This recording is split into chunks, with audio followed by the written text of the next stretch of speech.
शान्ति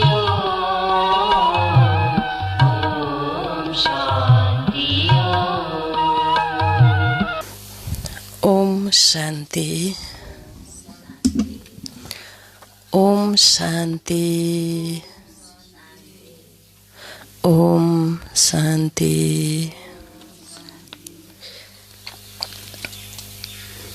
तो आज विशेष गरेर बाबाले वरदाता बाबाबाट प्राप्त वरदानहरूलाई हामीले आफ्नो जीवनमा कसरी वृद्धि गर्न सक्छौं, ती वरदानहरूलाई, त्यो विधि के हो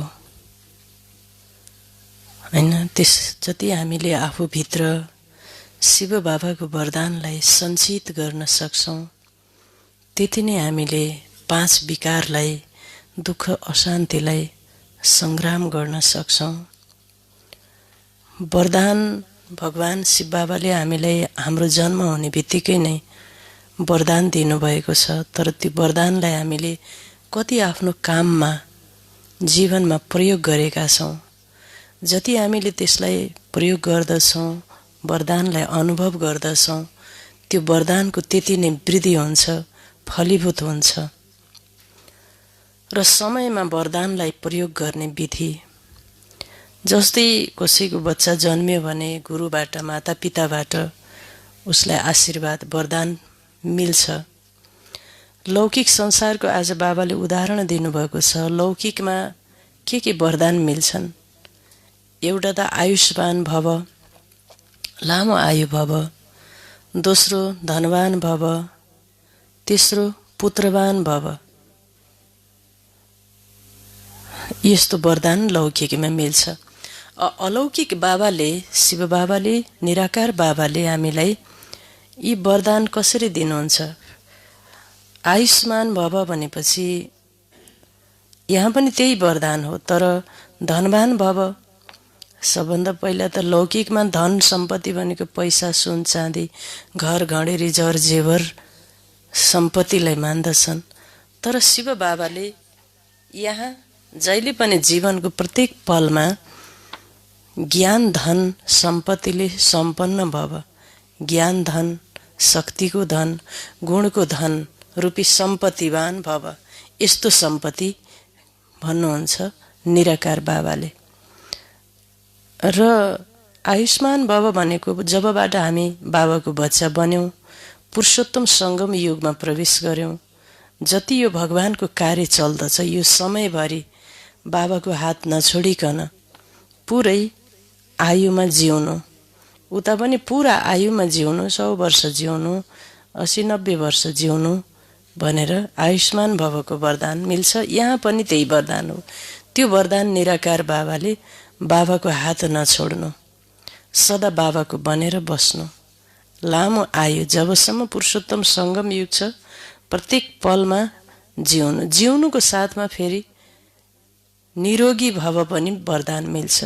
निरोगी भनेको मायाबाट, विषय विकारबाट अपहत नहुनु, स्वस्थ, स्वच्छ, पवित्र भएर, योगी भएर जिउनु, आलस्य रहित, अलबेलापन रहित भई जिउनु, हैन, निद्राजित भएर जिउनु। यो हो। अब निद्रा आउँछ, त्यो पनि ठुलो रोग हो। आयु त बाँच्यो, बाबाको यज्ञमा उ त बची छ, बाबाको त छ, तर रोगी भएर, एकदम रोगी भएर बाँचेको छ। कोही त बाबाले भन्नुहुन्छ कोमामा पनि जान्छन् र कोही मर्छन् पनि। रोग लाग्दा लाग्दै के हुन्छ भन्दा जीवनमा निराशा आउँछ, प्रगतिको अनुभव हुँदैन, भगवानको साथको अनुभव नभएपछि, बिमारी बढ्दा बढ्दा कोमामा गइसकेपछि मृत्यु पनि हुन्छ कसैको त। बाबाले यसलाई आध्यात्मिकबाट सुन्दर ढङ्गबाट यी पाठ पढाउनु भएको छ। अब पुत्रवान भव भनेको लौकिकमा त पुत्र भन्ने बित्तिकै शरीरबाट जन्मने पुत्रहरू भयो भने यहाँ हामीले दिव्य ज्ञान सुनेर, अरूलाई सुनाएर प्रजा बनाउने, सबै बाबाको बच्चा बनाउने, हैन, विश्व कल्याणकारी बन्ने, विश्व सेवाधारी बन्नु, यो चाहिँ के भयो भन्दा पुत्रवान भव। यी सबै वरदानहरूलाई समयमा कार्यमा लगाऊ। समय बितिसकेपछि केही काम छैन। बाबाले यो वरदानै तिम्रो जीवन नै वरदानले भरपूर भइसकेपछि तिमी आत्मा वरदानलाई प्रयोग गर्दा गर्दा तिमी वरदानी बन्न पुग्दछौ।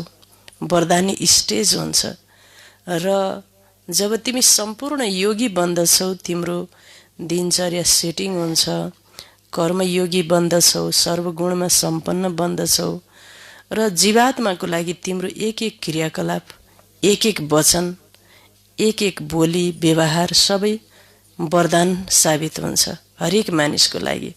ओहो, फलानाको कुरा सुनेर मेरो जीवनमा एकदमै खुसी आयो, शान्ति आयो, परिवर्तन आयो भन्ने किसिमको कुरा भएपछि ओहो, उहाँको कुरा फेरि फेरि पनि कसरी प्राप्त गर्ने हो, यस्तो किसिमको जीवनलाई वरदानी जीवन भनिन्छ।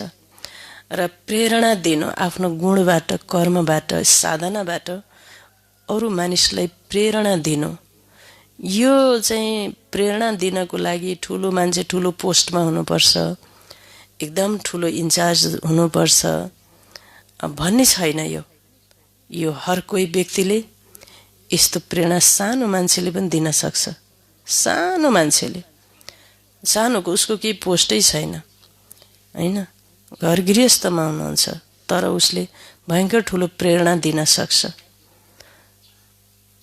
यो ठाउँ स्थानको महत्त्व छैन, उसले के कर्म गर्छ, उसको कनेक्सन कति छ शिव बाबासँग, बाबाबाट ऊर्जा कति लिएको छ, गुणवान कति बनेको छ, जागती ज्योति कति बनेको छ, त्यसको आधारमा प्रेरणादायी जीवन हुन्छ। त्यसकारणले हामी घरमा छौँ कि आश्रममा छौँ कि यसले कुनै त्यस्तो मायना राख्दैन, तर हाम्रो पुरुषार्थ कस्तो छ यो महत्त्वपूर्ण कुरा हो हैन। त्यसकारणले आज बाबाले यो विशेष अत्यन्त गहन मुरली चलाउनु भएको छ। त आज मिति 2078 श्रावण 17 गते आइतबारको दिन, तदनुसार 1/8/2021 को बाबाको अव्यक्त महावाक्य छ। रिवायत छ 24/2/88 को। वरदाताबाट प्राप्त वरदानहरूलाई वृद्धिमा ल्याउने विधि। आज बाप दादाले आफ्ना रुहानी चात्रक बच्चाहरूलाई देखिरहनु भएको छ। हरेक बच्चा बाबाबाट सुन्नमा, बाबासँग मिल्नमा, साथसाथै बाबा समान बन्नमा चात्रक छन्। सुन्नाले जन्म जन्मान्तरको प्यास मेटिन्छ। ज्ञान अमृतले प्यासी आत्मालाई तृप्त आत्मा बनाइदिन्छ। सुनी सुनी आत्माहरू पनि बाबा समान ज्ञान स्वरूप बन्दछन्, अथवा यस्तो भनौँ, ज्ञान मुरली सुनी सुनी स्वयं पनि मुरलीधर बच्चा बन्दछन्। रुहानी मिलन मनाउँदै बाबाको स्नेहमा समाहित हुन्छन्। तो मिलन मनाएर लवलीन र मगन स्थितिवाला बन्छन्। मिलन मनाएर एक बाबा दोस्रो न कोही, यस्तो अनुभूतिमा समाहित भएर रहन्छन्। मिलन मनाएर निर्विघ्न र सदा बाबाको सँगको रङ्गमा लाल बन्दछन्। यसरी समाहित भएर स्नेहमा लवलीन बनिसकेपछि के आशा रहन्छ? बाबामा लवलीन भइसकेपछि के आशा रहन्छ? बाबा समान बन्ने, बाबाको हर कदममा कदम राख्ने, अर्थात् बाबा समान बन्ने। जसरी बाबाको सदा सर्वशक्तिमान स्वरूप छ, त्यसै गरी बच्चाहरू पनि सदा मास्टर सर्वशक्तिमान स्वरूप बन्दछन्। लवलीन हुँदा हुँदा अन्त्यमा बाबा जस्तै मास्टर सर्वशक्तिमान स्वरूप बन्दछन्। जुन बाबाको स्वरूप छ, सदा शक्तिशाली, सदा लाइट, त्यस्तै समान बन्दछन्। समान बन्ने विशेष कुरा थाहा छ नि? कुन कुन कुरामा बाबा समान बन्नु छ? बनिरहेका छौ र बनिसकेका पनि छौ। यस्तो बाबाको नाम छ जस्तो बाबाको नाम छ बच्चाहरूको पनि त्यस्तै नाम छ। विश्व कल्याणकारी यही नाम हो नि तिमीहरू सबैको। जुन बाबाको रूप छ त्यस्तै बच्चाहरूको पनि रूप छ। त्यसै गरी जुन बाबाका गुणहरू छन् त्यो बच्चाहरूको पनि छ। बाबाका हरेक गुणहरू धारण गर्नेहरू नै बाबा समान बन्दछन्। जुन बाबाको कार्य हो त्यो बच्चाहरूको कार्य हुनु छ। सबै कुरामा बाबा समान बन्नु छ। लक्ष्य त सबैको यही हो नि। सम्मुख रहनेवाला मात्र होइनौ, समान बन्नेवाला पनि हौ। यसैले भनिन्छ बाबालाई अनुसरण गर्ने। त्यसैले आफूलाई चेक गर सबै कुरामा कहाँसम्म बाबा समान बनेको छु। सबै कुरा ज्ञानमा, योगमा, धारणामा र सेवामा। समान बन्ने वरदान सुरुदेखि बाबाले बच्चाहरूलाई दिनुभएको छ। सुरुको वरदान हो सर्वशक्तिहरूले सम्पन्न भव। सुरुको वरदान बाबाले सर्वशक्तिहरूले सम्पन्न भव। लौकिक जीवनमा पिता वा गुरुले वरदान दिन्छन्। लौकिक जीवनमा पिता वा गुरुले वरदान दिन्छन्। धनवान भव, पुत्रवान भव, आयुष्वान भव। धन, पुत्र, आयु वा सुखी भव यो वरदान दिन्छन् लौकिकमा। बाप दादाले के वरदान दिनुभयो त? सदा ज्ञान धन। बाबाले ज्ञानलाई नै के भन्नुभयो? धन। हिरा मोती जर जेवर जग्गा घर गणेरी।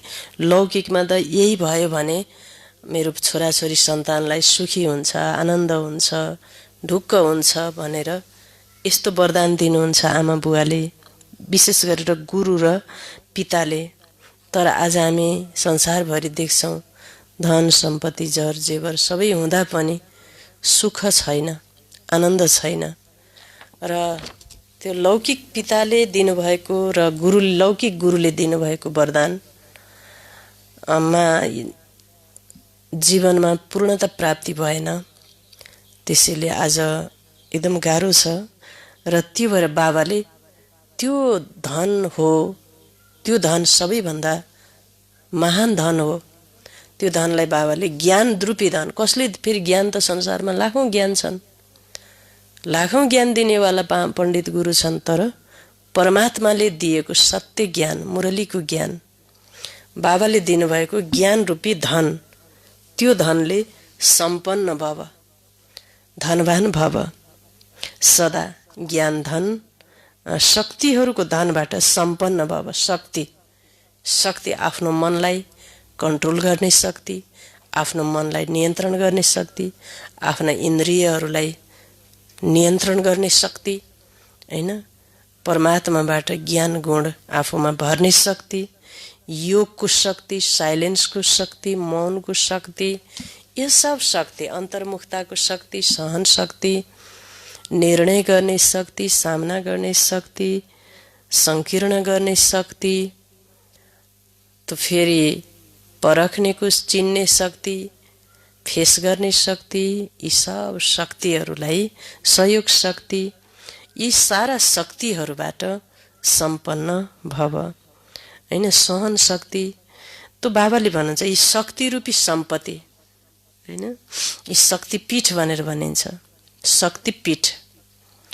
र बाबाले भन्नुभयो यही ब्राह्मण जीवनको खजाना हो। हाम्रो खजाना भनेकै यी नै हो, वरदान।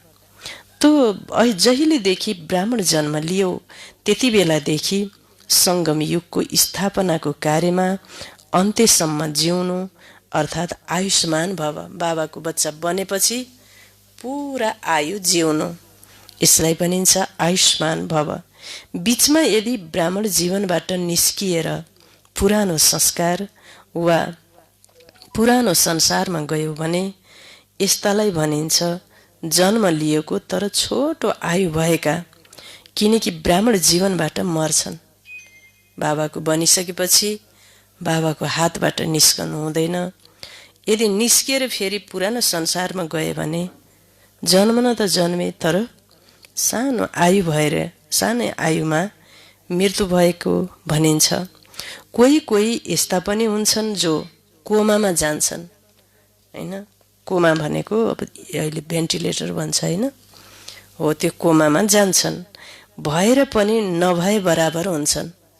अब भेन्टिलेटर कोमामा गएको छ, न बोल्नु छ, न चल्नु छ, न आँखा हेर्नु छ, न खान सक्नु छ, न उठ्न सक्नु छ।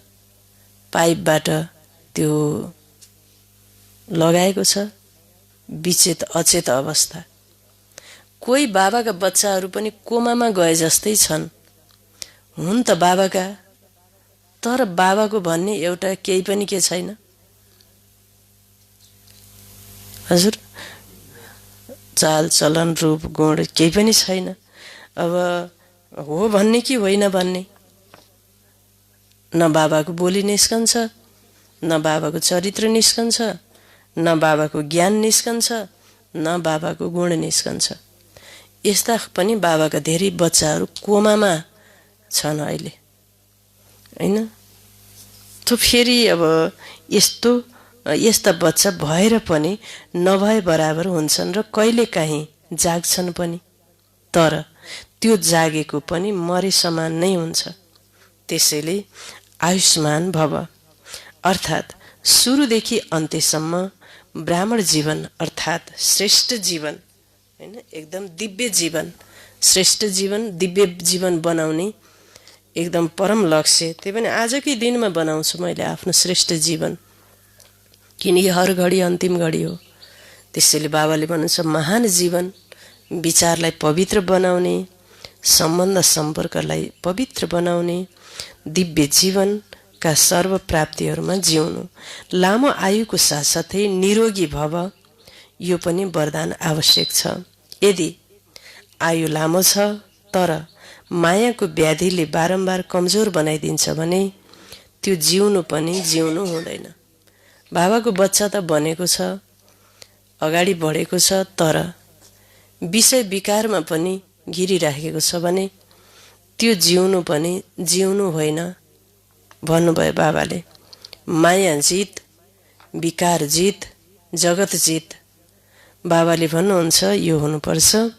त्यसैले आयुष्मान भवको साथमा सदा तन्दुरुस्त रहनु छ, अर्थात् निर्विघ्न रहनु छ। बारम्बार अलमलमा वा दिल सिकिस्त स्थितिको बेडमा पर्नु छैन। अलमल र दिल सिकस्तको बेड भनेको बिस्तारा, होइन? मान्छे बिरामी भएपछि उसको बस्ने ठाउँ कहाँ हुन्छ? बिस्तारा हुन्छ। बाबाले पनि भन्नुभयो जब पुरुषार्थमा अलबेला हुन्छ, होइन? तीव्र पुरुषार्थको रोडबाट तल गइसकेपछि ऊ दिल सिकस्तको र अलमलको बिस्तारामा पर्दछ, यस्तोमा पर्नु हुँदैन। कोही कोही बिरामी भए भने बेडमा पर्छन् नि। सानातिना समस्याहरू त हिँड्दा डुल्दा पनि खतम गरिदिन्छौ, तर जब कुनै ठुलो समस्या आउँछ अनि अलमलमा पर्छौ, दिल सिकस्त बन्छौ, अनि मनको हालत कस्तो हुन्छ? मनको हालत कस्तो हुन्छ? शरीर बेडमा पर्यो भने केही गर्न मन लाग्दैन। उठ्न, हिँड्न वा खान पिउन केही गर्न पनि मन लाग्दैन नि। बाबाले यो चाहिँ एउटा स्थूल बेडको पनि कुरा गर्नुभयो। बिमारीको लागि स्थूल बेड भयो। तो मनका रोगीको सूक्ष्म बेड कस्तामा सुत्छन् भन्दा अल्छी हुन्छन्, आलस्यमा आउँछन्, अलबेलापनमा आउँछन् र उनीहरूलाई त्यस्तैमा के गर्छन्? सुत्छन् र समयलाई नष्ट पारिदिन्छन्। शरीर बेडमा पर्यो भने केही पनि गर्न मन लाग्दैन। उठ्न, हिँड्न वा खान पिउन केही गर्न मन लाग्दैन। त्यस्तै यहाँ पनि योगमा बस्दा दिल लाग्दैन। ज्ञान मुरली सुन्छौ, योगमा निद्रा, बरु अरू काम गर भन्यो भने खुसी हुने, खाना बनाउने, यताउता भन्यो भने खुसी हुन्छन्। तर योगमा बस्न साथ अमृत बेला पनि योगमा त बसेको छ तर ऊ निद्रामा हुन्छ। निद्रा आधा जस्तो उसको निद्रा हुन्छ। थोरै अलिअलि जागे पनि त्यो निद्राको प्रभावले उसको तन मनमा निद्राको भाइब्रेसनले गर्दा त्यो आधा समय पनि उसको के हुन्छ डिस्टर्ब नै भएको हुन्छ। त्यसैले हामीले बुझ्न सक्छौं उसले सच्चा सच्चा राजयोग सिकेको छैन। राजयोग भनेको त योगी भइसकेपछि बाबासँग प्यारसँग मिलन भइसकेपछि त त्यस्तो हुँदैन। त्यो रसलाई प्राप्त गरेको आत्माले त 2 घण्टा 3 घण्टा पनि समय एकदम उसलाई कम हुन्छ, एकदम धेरै कम हुन्छ। किनकि धेरै सूक्ष्म जिम्मेवारी पनि हुन्छ। एउटा योगी व्यक्तिको धेरै जिम्मेवारी हुन्छ। अमृत बेला आफ्ना सूक्ष्म जिम्मेवारीहरू धेरै हुन्छन्।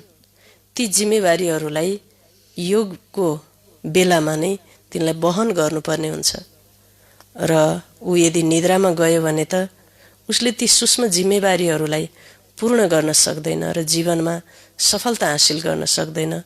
त्यसपछि ऊ कोमामा जाने, निराशा, असफलता, किनकि बाबासँग प्यारको बुद्धिरूपी झोली नभर्नाले फेरि संसारिक व्यक्ति वस्तु पदार्थमा उसको आश अथवा नजर भड्किन्छ। यो धेरै ठुलो घाटा हो। त्यसै कारणले अमृत बेला त्यस्तो किसिमको मानसिक अवस्था बनाइसकेपछि दिनमा पनि हामीलाई के हुन्छ, इच्छा हुन्छ कि म त्यस्तै अवस्थालाई प्राप्त गर्न पाए हुन्थ्यो समय भयो भने। हुन त हामीले हिँड्दा डुल्दा पनि गर्न सक्छौं, योगी बन्न सक्छौं। तर बसेर गर्दाखेरि फेरि छुट्टै अर्कै छ आनन्द शक्ति। बसेर गर्दा के हुन्छ, हलचल अलि सिरियस भएर फेरि त्यसलाई हामीले अनुभूति गर्न पाउँछौं। त्यसैले फेरि त्यस्तो हुन्छ। त्यही भएर बाबाले यो सूक्ष्म र स्थूलको कुराहरू त्यस्तै यहाँ पनि योगमा बस्दा दिल लाग्दैन। ज्ञान मुरली पनि सुन्छौ तर दिलले सुन्दैनौ। मुरली पनि सुन्न बस्छ तर दिलले सुन्नु भनेको के रहेछ?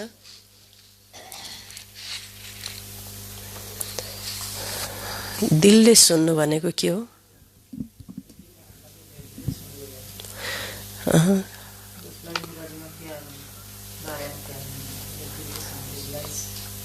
बाबा यहाँ आउनुभएको छ। यहाँ त निमित्त दिदी त एउटा इन्स्ट्रुमेन्ट मात्र हो, साधन हो। यो साधनको माध्यमबाट स्वयं भगवानले के गर्नुभएको छ, वाचन गर्नुभएको छ भन्ने कुरा उसलाई 100% विश्वास हुन्छ। त्यो विश्वासको साथ ऊ चाहिँ सभामा बस्दछ। सभामा बसिसकेपछि भगवान बोल्नु भएको छ, म आत्माले सुन्दैछु। त्यस्तो भावमा विभोर भएर सुन्नुलाई नै के भनिन्छ हजुर? दिल लगाउनु। बाबा आउनुभएको छ सूक्ष्ममा, हैन, र सुनाउनु भएको छ। हुन पनि त्यही हो। यो त मान्छेको कारोबार त होइन, हैन। त्यसकारण मान्छेको काम पनि होइन। यो त परमात्माको योजना, हैन। यत्रो योजना यस समयसम्म विश्वभरि फैलिएर कति लाखौं मान्छे तयार भइसके सत्ययुगमा जानको लागि। अब फेरि कोहीलाई फेरि के छैन, खबर पत्तै छैन, थाहै छैन। कति तयार भइसक्नु भएको छ धेरै। कति हुँदै हुनुहुन्छ। कोही पूर्ण रूपमा, कोही आधा, कोही 3/4 धेरै तयारी हुनु भइसकेको छ। रेस एकदम बडा चलिरहेको छ। त्यसैले सेवा पनि मुरली दिलले सुन्दैनौ, सेवा पनि दिलले गर्दैनौ। देखाउन वा डरले तथा लोकलाजले गर्छौ। त यस्तोलाई सदाको तन्दुरुस्त जीवन भनिदैन, हैन। त्यसैले आयुष्मान भव अर्थात् निरोगी भव यस्तोलाई भनिन्छ। पुत्रवान भव वा सन्तान भव। तिमीहरूका सन्तान छन्? 2-4 बच्चा जन्माएका छैनौ? सन्तान भवको वरदान छ नि, 2-4 बच्चाहरूको वरदान मिल्दैन। तर जब बाबा समान मास्टर रचयिताको अवस्थामा स्थित हुन्छौ अनि त यी सबै आफ्ना रचना हुन् भन्ने लाग्छ। वरदान महत्त्वपूर्ण के आयो? बाबा समान म पनि के हुँ? मास्टर रचता हुँ। मास्टर रचता हैन, मास्टर रचयिताको अवस्था। यो साह्रै महत्त्वपूर्ण वरदान छ र म स्थित हुन्छौ अनि त यी सबै आफ्ना रचना हुन् भन्ने लाग्छ। बेहदको मास्टर रचयिता बन्नु नै बेहदको पुत्रवान भव, सन्तान भव हुन जान्छ। बेहदको मास्टर रचयिता बन्नु, बेहदको मास्टर रचयिता बन्नु तो हदको होइन, जस्तो कि 2-4 जिज्ञासु मैले बनाएँ, यी मेरा हुन् होइन। मास्टर रचयिताको अवस्था बेहदको अवस्था हो। कुनै पनि आत्मालाई वा प्रकृतिका तत्त्वहरूलाई पनि आफ्ना रचना सम्झिएर विश्व कल्याणकारीको स्थितिले हरेक प्रति कल्याणको शुभ भावना, शुभकामना रहन्छ। रचयिताको रचना प्रति त्यस्तै भावना रहन्छ नि। बेहदको मास्टर रचयिता बन्यो भने हदको आकर्षणले आकर्षित गर्न सक्दैन। बेहदको रचयिता हुँ, मास्टर बेहदको बाबा समान रचयिता, मास्टर रचनाकार आफूलाई सम्झ। यस्तो सम्झेपछि यो फलाना मेरो मान्छे हो, यो मैले कोर्स गराएको हो, यो ऊ हो भन्ने यस्तो हुँदैन। सारा प्रकृति सहित सम्पूर्ण विश्वको मानव आत्मालाई तिमीले आफ्नो सम्झन्छौ, किन तिम्रो रचना आफ्नो रचना सम्झिन्छौ र तिमीलाई हदको कुराले आकर्षण गर्न सक्दैन। सदा आफूलाई कहाँ खडा भएको देख्नेछौ, त्यस्तो भइसकेपछि कहाँ खडा भएको देख्नेछौ। जसरी वृक्षको रचयिता बीज हुन्छ र जब वृक्षको अन्तिम अवस्था आउँछ तब त्यो बीज माथि आएको हुन्छ नि, त्यस्तै बेहदको मास्टर रचयिताले सदा आफूलाई यो कल्प वृक्षको माथि खडा भएको अनुभव गर्नेछौ। बाबाले सम्झिँदा योगमा बस्दा आफूलाई कहिले फेदमा बसेर बस्ने, कहिले टपमा खडा हुने भनेर भन्नुभयो। अनुभव गर्ने हो त्यो कुरा, अनुभव गर्ने। त कल्प वृक्षको माथि खडा भएको अनुभव गर्नेछौ। बाबाको साथसाथै वृक्ष माथि मास्टर बीजरूप बन्ने शक्तिहरूका, गुणहरूका, शुभ भावना, शुभकामनाका, स्नेहका, सहयोगका किरणहरू फैलाउनेछौ। जसरी सूर्य माथि रहेको छ त्यसैले सारा विश्वमा स्वतः किरणहरू फैलन्छन् नि। त्यसै गरी मास्टर रचयिता वा मास्टर बीजरूप बनेर सारा वृक्षलाई किरणहरू अर्थात् पानी दिन सक्छौ हैन। किनकि वृक्षलाई के चाहिन्छ भन्दा पानी चाहिन्छ, जरामा चाहिन्छ। घाम दिँदाखेरि कहाँबाट दिन पर्यो? माथिबाट दिनु पर्यो। हजुर, मल पनि माथिबाट दिने हो र? मल जल तलबाट दिनु पर्यो। ताप कहाँबाट दिनु पर्यो? माथिबाट। सबै थोक चाहियो नि। त्यो र बाबाले आज गहिरो रहस्य बताउनु भयो। हेर्नुहोस् त, अब हामी तल बसेर यो ज्ञानको जल हैन, शक्तिको मल दिने, फेरि माथि बसेर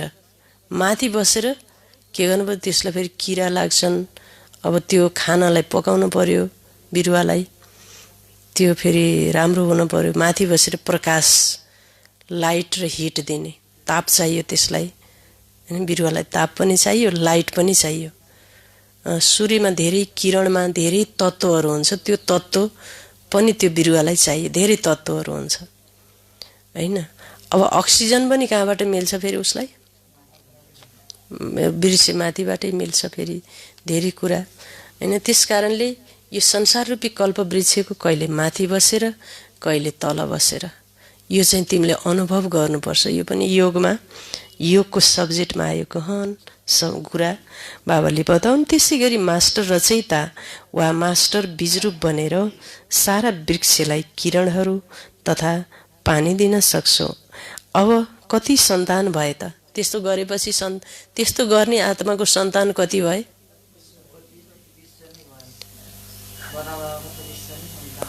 हजुर होइन, त्यस्तो जसले गर्छ उसको पनि भयो कि? ब्रह्मा बाबाको त भए अनि त्यस्तो गर्नेको सबैको भयो नि त। त्यसैले बाबाले भन्नुहुन्छ त्यस्तो भइसकेपछि मेरो मान्छे तेरो मान्छे भन्ने के हुँदैन भन्नुभयो, मेटिन्छ सबै। बीजरूप बनेर सारा वृक्षलाई किरणहरू अर्थात् पानी दिन सक्छौ। अब कति सन्तान भए त? सारा विश्व तिम्रो रचना भयो नि। त्यसैले मास्टर रचयिता भयो अर्थात् यस्तोलाई भनिएको हो पुत्रवान भव। कति गहिरो कुरा, बुझ्न नि अलिक कठिन जस्तो कुरा छ हैन? रहस्य एकदम। त्यसैले कति वरदान छन्, यसैलाई भनिन्छ बाबा समान बन्नु। जन्मिँदा नै यी सबै वरदान हरेक ब्राह्मण आत्माहरूलाई बाबाले दिनुभएको छ। वरदान मिलेका छन् नि वा अब लिने हो? यी वरदानलाई प्रयोगमा कति गरेछौ? योगमा रहेर कति वृद्धि विकास गरेका छौ? कति अनुभव गरेका छौ त बच्चे?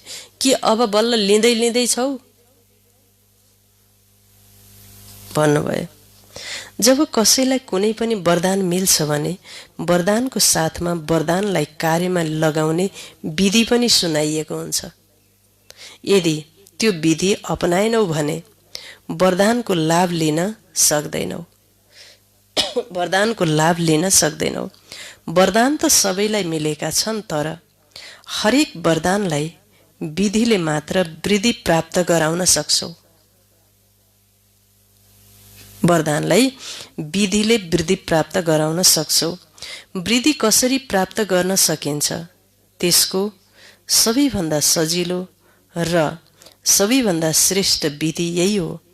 जस्तो समय हुन्छ त्यसै अनुसार नै वरदान स्मृतिमा आओस्। जस्तो समय त्यस्तै अनुसार नै वरदान स्मृतिमा आओस्। स्मृतिमा आउनाले समर्थ बन्छौ र सिद्धि स्वरूप हुन पुग्छौ। जति समय प्रमाण कार्यमा लगाउँछौ त्यति वरदानले वृद्धि प्राप्त गर्नेछ। अर्थात् अब कर्म गर्ने बेलामा कर्मयोगी फरिस्ता भव।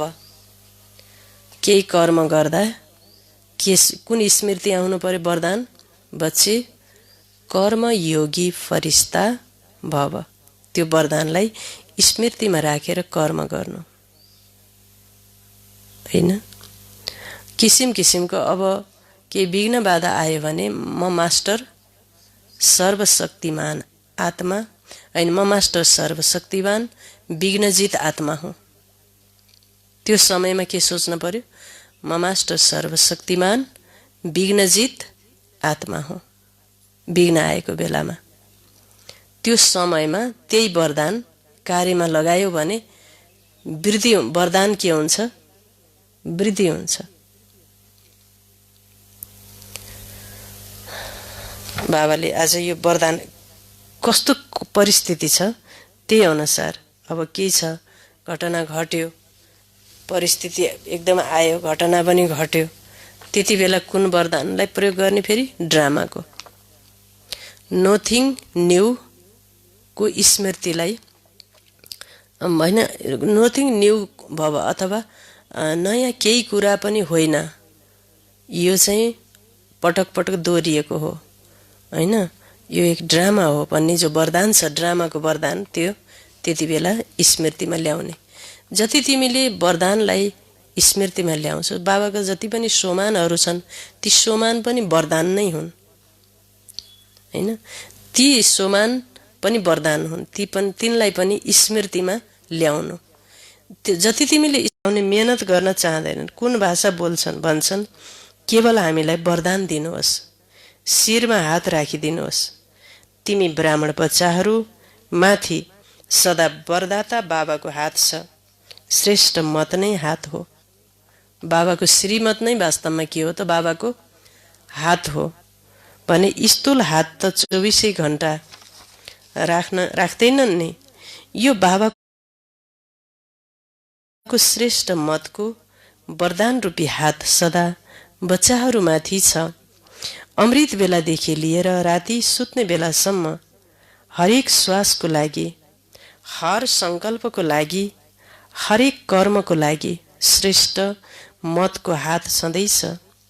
यही वरदानलाई विधिपूर्वक चलाइरह्यो भने कहिले पनि मेहनत गर्नु पर्दैन। विधिपूर्वक चलाइरह्यो भने मेहनत गर्नु पर्दैन। जसरी देवताहरूको लागि गायन छ, इच्छा मात्रम अविद्या।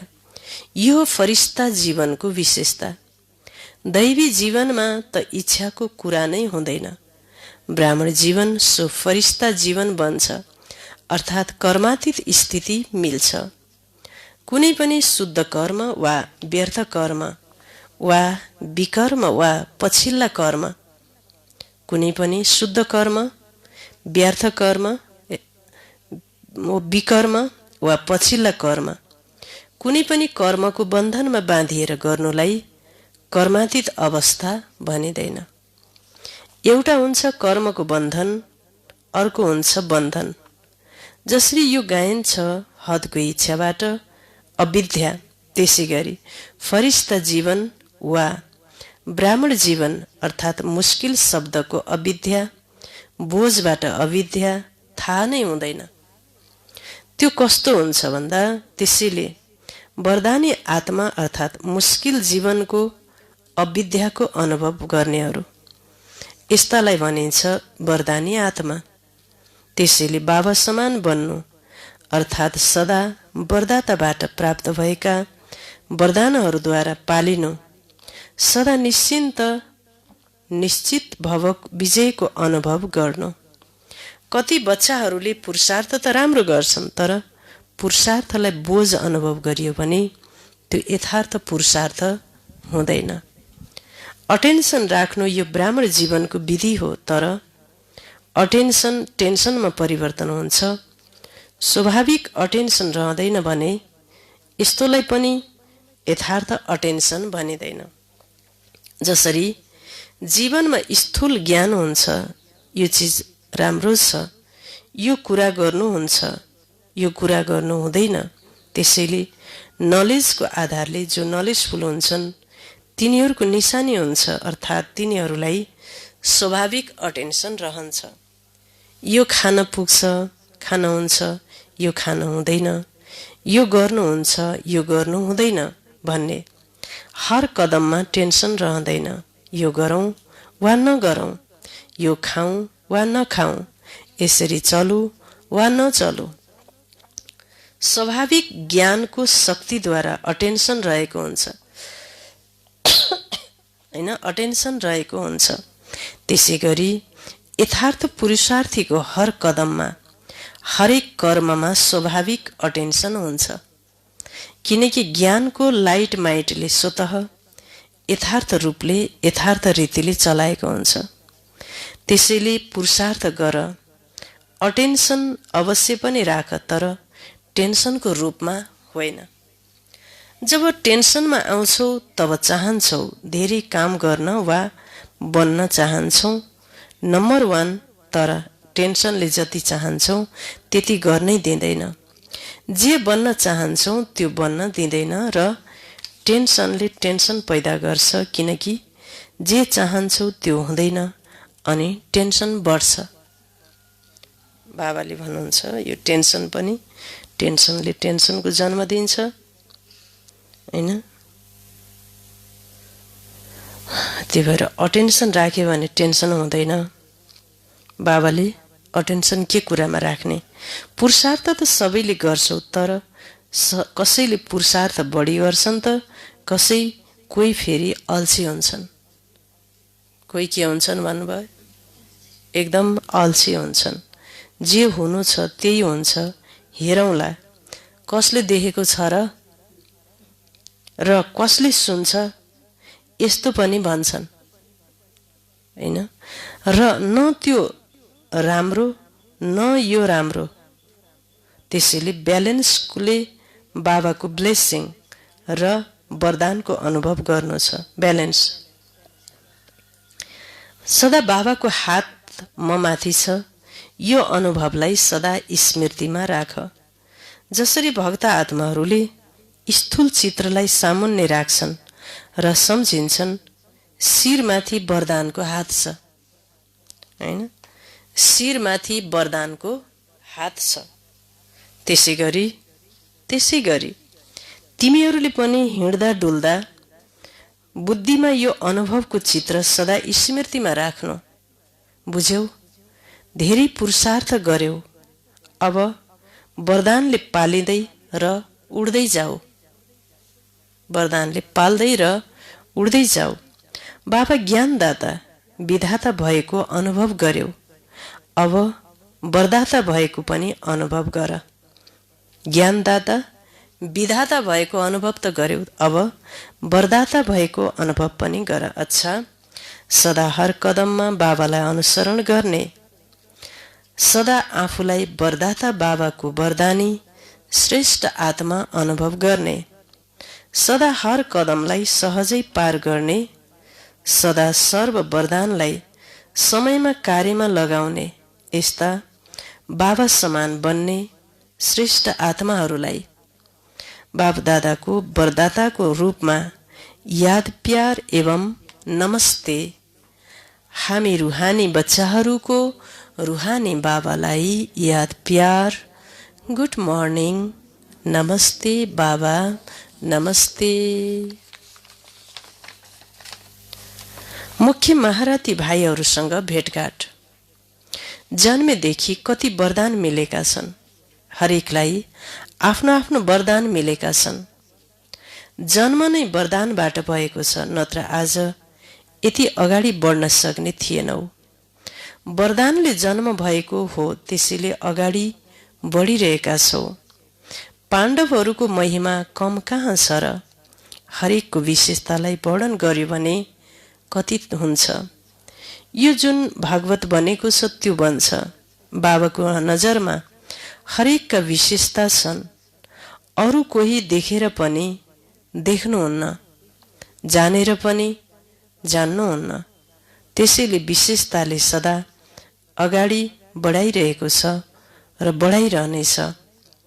जो जन्मैदेखि वरदानी आत्माहरू हुन्छन् तिनीहरू कहिले पनि पछाडि हट्न सक्दैनन्। सदा उड्ने वरदानी आत्माहरू हुन्छन्। वरदाता बाबाको वरदानले अगाडि बढाइरहेको छ। पाण्डवहरू गुप्त रहन्छन्, तर बापदादाको दिलमा सदा प्रत्यक्ष छन्। राम्रा राम्रा योजना त पाण्डवहरूले नै बनाउँछन्, शक्तिहरूले स्वीकार गर्छन्, तर कमाल त ल्याउनेहरूको नै हुन्छ। यदि ल्याउनेले ल्याउँदै ल्याएन भने स्वीकार के को गर्ने? त्यसैले पाण्डवहरूलाई विशेष आफ्नो वरदान छ। याद र सेवाको बल विशेष मिलेको छ। यादको बल पनि विशेष मिल्छ। यादको बल पनि विशेष मिल्छ र सेवाको बल पनि विशेष मिल्छ। किन? त्यसको पनि कारण छ, किनकि जो जति आवश्यक परेको समयमा कार्यमा आएको छ उसलाई विशेष वरदान मिलेको हुन्छ। जसरी सुरुमा जब स्थापना भयो त्यस बेला तिमी पाण्डवहरू मर्ज थियौ, इमर्ज थिएनौ। शक्तिहरू नमुना बने र ती नमुनाहरूलाई देखेर अरू अगाडि बढे। यिनीहरू आवश्यकताको समयमा नमुना बने। त्यसैले जति जो आवश्यकताको समयमा सहयोगी बनेका छन्, चाहे जीवनले चाहे सेवाले, तिनीहरूलाई ड्रामा अनुसार विशेष बल मिल्छ। आफ्नो पुरुषार्थ त हुन्छ नै, तर थप बल पनि मिल्छ। सेवा गर्नाले सर्व आत्माहरू खुसी हुन्छन्, त्यसको पनि धेरै बल मिल्छ। जो अनुभवी आत्माहरू छन् तिनीहरूको सेवाको आवश्यकता हुन्छ, किनकि जसले साकारमा पालना लिएका छन् तिनीहरूलाई देखेर सदा बाबाको नै याद आउँछ। अहिले पनि तिमी दादीहरू कहीँ जाँदा तिनीहरूले विशेष के सोध्छन्, चरित्र सुनाउनुहोस्। हैन, दादी जानकीजीले विदेशमा गएर ब्रह्म बाबाको चरित्र, ब्रह्म बाबामा शिव बाबा आउनु भएर जे पनि एक्टिभिटी गर्नुभयो त्यो एक्टिभिटी नै सुनाउनु भयो दादीले, जानकी दादीले। विदेशीहरू त्यसैमा के भयो, परिवर्तन भयो सबै, किनकि दादीको बाबासँग एकदम प्यार थियो। दादी अब एकदम योगी हुनुहुन्थ्यो, शक्तिशाली मनोबल हुनुभएको। उहाँले आफ्नो मनलाई काबुमा, इन्द्रियलाई काबुमा राखिसक्नु भएको थियो हैन। त्यसैले विदेशमा गएर त्यो भाइब्रेसनबाट उहाँले सेवा गर्नुभयो, भाइब्रेसनबाट हैन। अब यो सूक्ष्म सेवाको पाठ छुट्टै छ फेरि। एउटा छ स्थूल सेवा। स्थूल सेवामा के आउँछ, ठुल्ठुलो कार्यक्रमहरू अर्गनाइज गर्नु। अब जुम कार्यक्रम, अहिले त जुमको कार्यक्रम आयोजना गर्ने कुराहरू छ हैन, ठुलो मास कार्यक्रम आयोजना गर्ने, यो पनि एउटा सेवाको तरिका हो। तर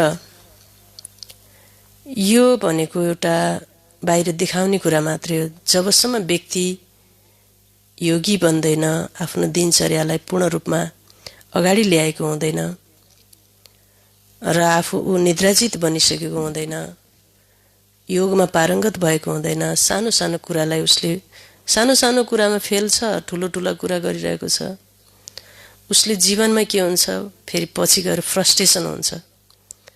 किनकि आत्मा त खाली छ, साधनामा इन्द्रिय जित बनेको छैन, निद्रा जित बनेको छैन, बाणीमा दिव्यता आइसकेको छैन, काम क्रोध लोभ मोह अहङ्कार मरेको छैन भने त आत्मा के भइरहेको छ, सधैँ खाली भइरहेको छ। त्यसैले यस्तो ठुल्ठुलो कुरा गर्नुभन्दा पनि बढी साना कुरामा महिनतामा जानु बेस्ट हुन्छ।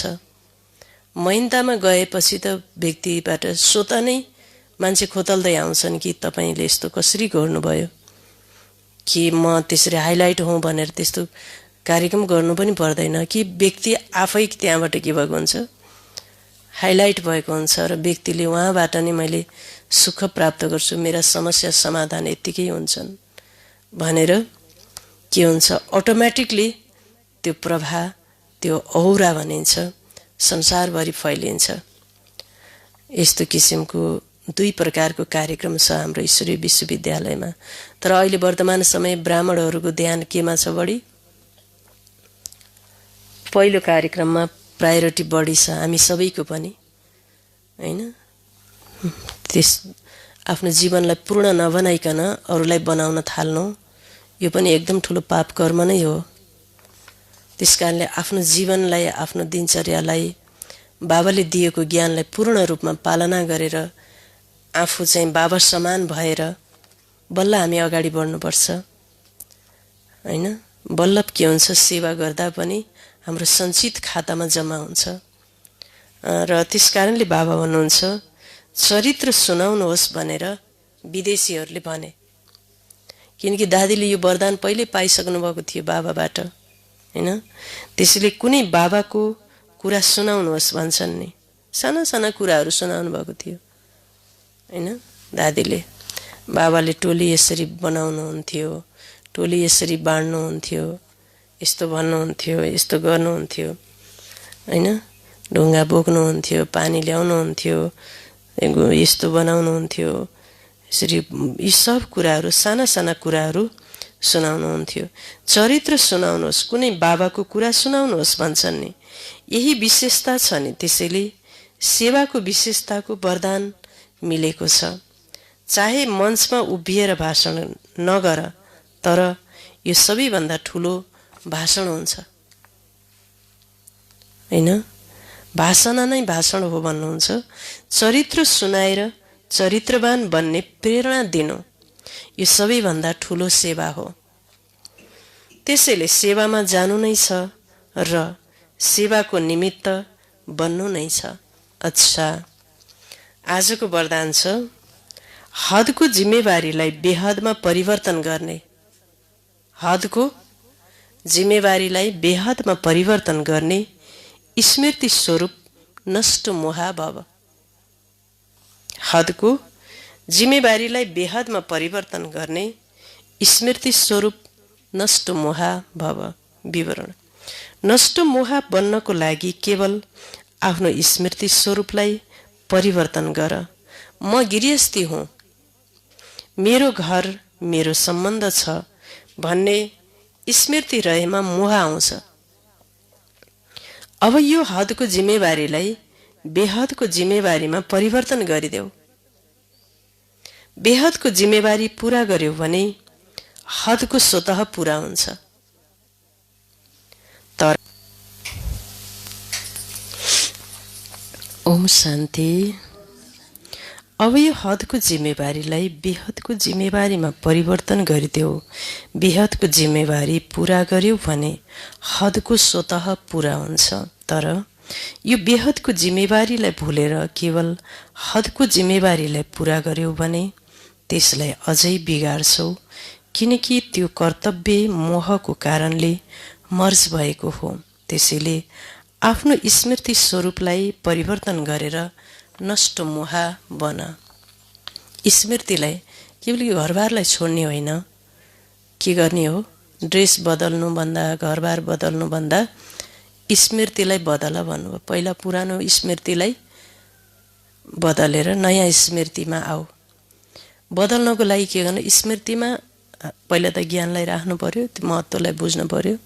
स्मृतिमा ल्याउने भनेको फेरि त्यही कुरालाई बारम्बार रिपिट गर्नु, हैन?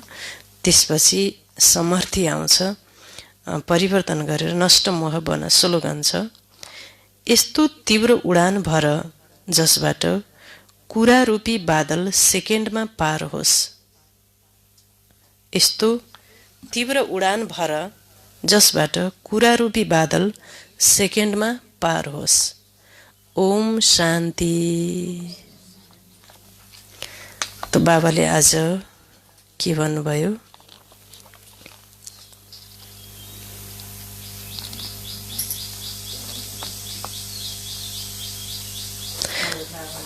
बाबाले विशेष गरेर वरदानलाई कसरी वृद्धिमा ल्याउने, हैन?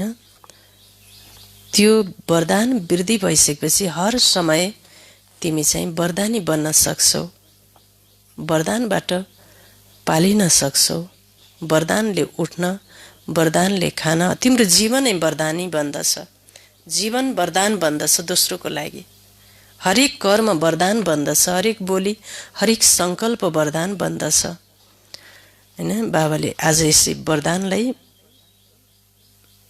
वृद्धिमा ल्याउने विधिको विषयमा जति तिमीले प्रयोग गर्दछौ समयमा, जति त्यसलाई अनुभवमा ल्याउँछौ त्यो त्यति नै बढ्दै जान्छ। वरदान छ हदको जिम्मेवारीलाई बेहदमा परिवर्तन गर्ने स्मृति स्वरूप नष्ट मोह भव। स्लोगन छ यस्तो तीव्र उडान भर जसबाट कुरा रूपी बादल सेकेन्डमा पार होस्। ओम शान्ति।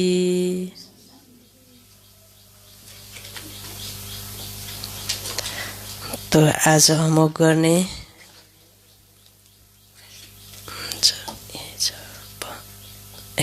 अहिले भन्नुहोस्। त आज होमवर्क गर्ने बच्चाहरू निस्मा तिवारी बहिनीज्यू, बिमला सुनवार बहिनीज्यू, बसन्ती खनाल बहिनीज्यू, रूपा सुवेदी बहिनीज्यू, बिन्दु बहिनीज्यू, टिकाराम पौडेल दाजुज्यू, मोहन उपाध्याय भाइज्यू, झलकराज सुवेदी भाइज्यू, सुनिता ढकाल बहिनीज्यू, भगवती सापकोटा बहिनीज्यू, रिता बराल बहिनीज्यू, जगतमान भाइज्यू, माया आली बहिनीज्यू, न्युप्रन नेपाल भाइज्यू, मिना गौतम पौडेल बहिनीज्यू, शिवुद्रा ओली बहिनीज्यू, निर्मला गुरुङ बहिनीज्यू, सीता अर्याल बहिनीज्यू, हिरा उप्रेती बहिनीज्यू, रचना बर्तौला बहिनीज्यू, कमला भण्डारी बहिनीज्यू, रिज कुँवर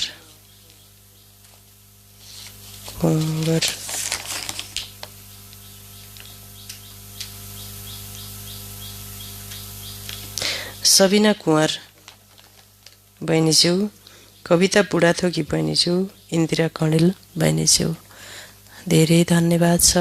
यसलाई अझ विस्तार र वृद्धिमा लैजानुहोला। साथै आज अव्यक्त महावाक्यको 5 पोइन्ट सुनाउनु हुन ब्रह्मकुमारी अस्मिता बहिनीजीलाई अनुरोध गर्दछु।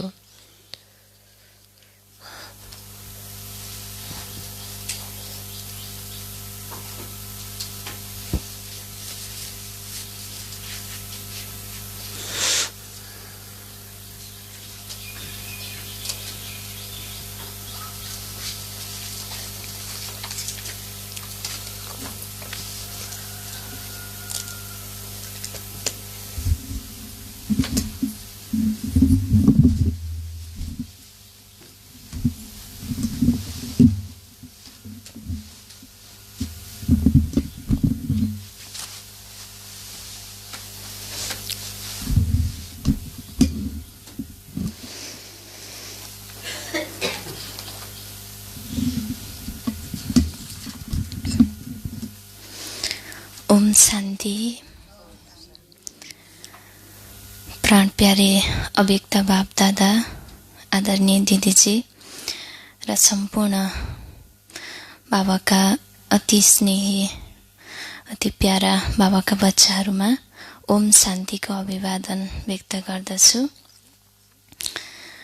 र सधैँ चाहिँ आज पनि हामीलाई बाबाले अनेक वरदानहरूले हैन मुरलीमा भरपूर गर्नुभएको छ। त आज विशेष अव्यक्त बाप दादाको अव्यक्त महावाक्य हैन बाबा सद्गुरुको रूपमा हामी बच्चाहरूको पासमा हुनुहुन्छ। त सद्गुरु बाबाले आएर हामी आत्माहरूलाई अनेक किसिमका वरदानहरू दिनुभएको छ। त्यसैले आज विशेष बाबाले मुरलीमा पनि के वरदाता हैन जो बाबा हुनुहुन्छ, बाबाले आएर जो वरदान हामीलाई दिनुभएको छ, यिनै वरदानहरूलाई कार्यमा लगाउने अथवा वृद्धि गर्ने विधिको विषयमा बताउनु भयो। त बाबाले हामी बच्चाहरू हैन जब बाबाको बन्यौं, त बाबाको बन्न साथ बाबाबाट अनेक किसिमका वरदानहरू हामी आत्माहरूलाई प्राप्त छ हैन। वरदाता बाबाको हामी बन्नु नै बाबाबाट सर्व वरदानहरूले स्वयंलाई सम्पन्न गराउनु हो। त्यसैले बाबाले आज विशेष हामी बच्चाहरूलाई हैन वरदानको रूपमा दिनुभयो कि पहिला विश्व कल्याणकारी भव हैन। जसरी बाबा विश्व कल्याणकारी बनेर हामी हरेक मानव आत्माहरूको कल्याण गर्नुभएको छ, त्यस्तै हामी बच्चाहरू पनि बाबा समान विश्व कल्याणकारी बन्नु छ हैन। जो हरेक आत्माहरू अब अहिले हैन जो दुखी छन्, अशान्त छन्, ती हरेक आत्माहरूको हामीले कल्याण गर्नु छ। त्यसको लागि बाबा समान हामी बच्चाहरूको पनि अवस्था हुनुपर्छ। त्यसैले बाबा विश्व कल्याणकारी हुनुहुन्छ, त हामी बच्चाहरूलाई पनि विश्व कल्याणकारी बन्नको लागि, विश्वका मानव आत्माहरूको कल्याण गर्नको लागि यो वरदान बाबाले हामीलाई दिनुभएको छ। त्यसैले यो पहिलो जो वरदान छ, यो वरदानलाई पनि सदा हामीले स्मृतिमा राख्नु छ। त्यस्तै बाबाले दोस्रो कुरा बताउनु भयो कि बाबा समान मास्टर रचयिताको अवस्था हैन। जसरी बाबा रचयिता हुनुहुन्छ, बाबाले हामी बच्चाहरूको रचना गर्नुभयो। सारा संसारका मनुष्य आत्माहरू बाबाको रचना हौ। त्यस्तै हाम्रो अवस्था पनि के हुनुपर्छ त भन्दा मास्टर रचयिताको अवस्था हुनुपर्छ हैन। बाबा भन्नुहुन्छ केवल 1-2 सन्तानको मात्र हैन तिमी रचयिता होइनौ, सारा विश्व नै तिम्रो के हो त रचना हो हैन। त्यस्तो किसिमको अवस्था हाम्रो हुनुपर्छ। अब बाबा भन्नुहुन्छ त्यस्तो अवस्था बनाउनको लागि हैन हामीले सदा आफूलाई कल्प वृक्षको माथि हैन आफूलाई सम्झेर सारा वृक्षलाई हामीले लाइट माइटको किरणहरू दिन्छौँ भने सारा वृक्ष नै के हुन्छ त भन्दा हाम्रो हुन्छ। जब सारा वृक्ष नै हाम्रो छ भने त्यहाँ तेरो मेरो यति उति भन्ने केही पनि हुँदैन, सबै के हुन्छ त हाम्रो हुन्छ। त्यसैले यो सारा विश्वको जति पनि मानवात्माहरू छन् ती सबै के हुन् त भन्दा तिम्रा रचना हुन् भन्नुभयो हैन। त्यसैले कल्प वृक्षको फेदमा बसेर अब हामीले हैन ज्ञान र योगको मल र जलले यो वृक्षलाई सिंचित गर्नु छ भने कल्प वृक्षको माथि बसेर हैन फेरि हामीले जो लाइट र माइट बाबाबाट प्राप्त छ यसले सारा वृक्षलाई हैन सकाश दिनु छ। यस्तो किसिमको कार्य जब हामीले गर्दछौँ तब नै बाबा समान हामी बच्चाहरू पनि मास्टर रचयिता भन्न सक्छौँ भन्नुभयो। तेस्रो नम्बरमा बाबाले भन्नुभयो कि ब्यालेन्सबाट नै ब्लेसिङको प्राप्ति। जब हामीले हर कुरामा ब्यालेन्स राख्छौँ हैन तब नै हामीलाई बाबाबाट सर्व वरदानहरूको प्राप्ति हुन्छ। अब बाबाले हामी बच्चाहरूलाई कर्मयोगी को टाइटल दिनुभएको छ भने यो कर्म र योग यी दुवै कुराको पनि हामीमा ब्यालेन्स हुनु पर्यो। सारा दिनको जो पनि दिनचर्या छ यो हरेक दिनचर्यामा हामीले हर कुरालाई ब्यालेन्सको रूपमा गर्दछौँ भने तब नै हामीलाई बाबाबाट सर्व वरदानहरू ब्लेसिङहरूको प्राप्ति हुन्छ हैन। अब यस्तो होइन कि केवल बाबाको त हामी बन्यौँ, बाबाको बन्न साथ बाबाका वरदानहरू त हामीलाई मिलेको छ, तर ती वरदानहरूलाई हामीले आफ्नो कार्यमा पनि लगाउनु छ। त्यसको लागि हर कुरामा ब्यालेन्स राख्नु पनि जरुरी छ भन्नुभयो हैन। त्यसैले जब सारा दिनको कर्ममा हामीले ब्यालेन्स राख्छौँ तब नै बाबाबाट वरदान पनि हामीलाई प्राप्त हुन्छ। र चौथो नम्बरमा बाबाले आज वरदानमा भन्नुभयो कि नष्ट मोह हैन। अब हदको जो जिम्मेवारी छ यो जिम्मेवारीलाई पनि हामीले के गर्नु छ त भन्दा बेहदमा परिवर्तन गर्नु छ।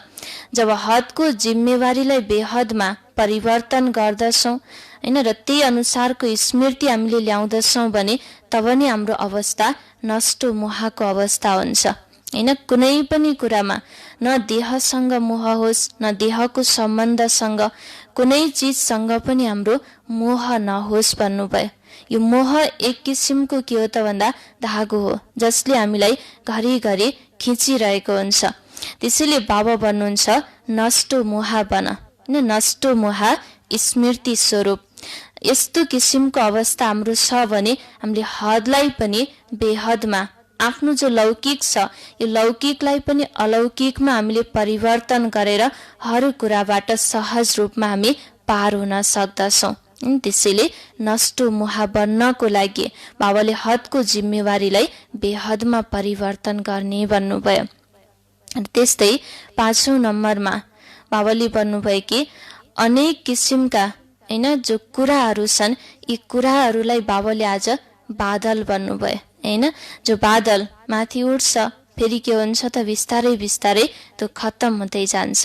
यी कुरा रूपी बादल जो छन् यी बादललाई खत्तम गर्नको लागि हामीले आफ्नो पुरुषार्थमा तीव्रतालाई ल्याउनु पर्छ।